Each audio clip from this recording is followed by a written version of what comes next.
Welcome to this week's Hymn of the Week. This week we have ELW 520, Dearest Jesus, at Your Word. The first three stanzas of this hymn, as we see here, were by Tobias Klausnitzer. And this appeared in the Altdorfisches Gesangbüchlein, so the old village psalmbook in 1663, and they were used before the sermon, which would make sense because it's referring to the Word. Of course, as we see here, they were translated by Catherine Winkworth, and that was in her Lyra Germanica, the second series, 1858. The last stanza is basically a doxology, and we don't know who that text is by.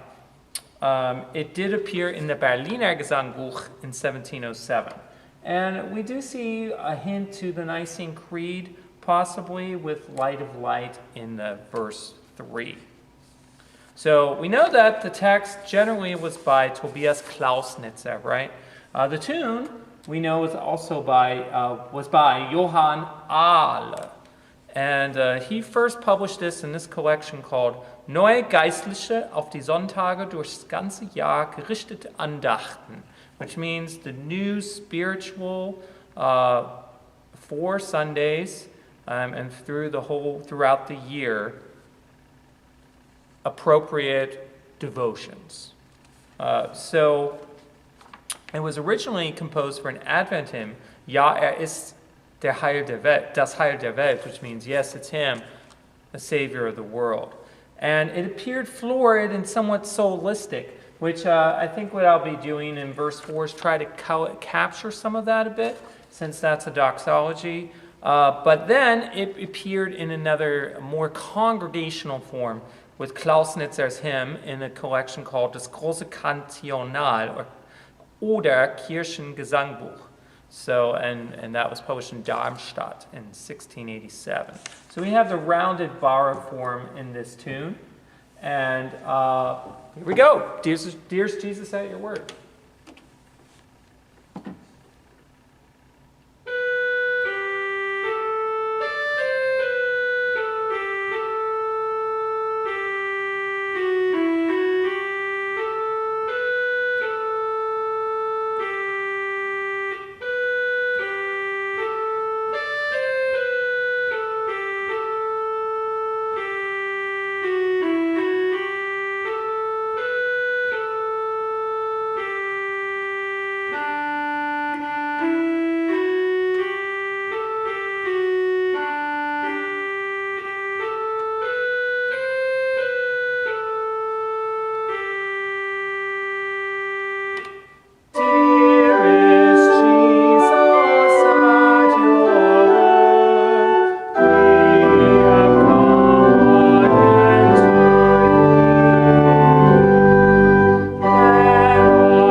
different forms of ornamentation, I used the mordent, the schneller. I also used appoggiaturas and also turns to kind of give some of that flavor that would have very likely have been around with that first form by Clausnitzer, which was pre-Baroque or pretty close to the Baroque period.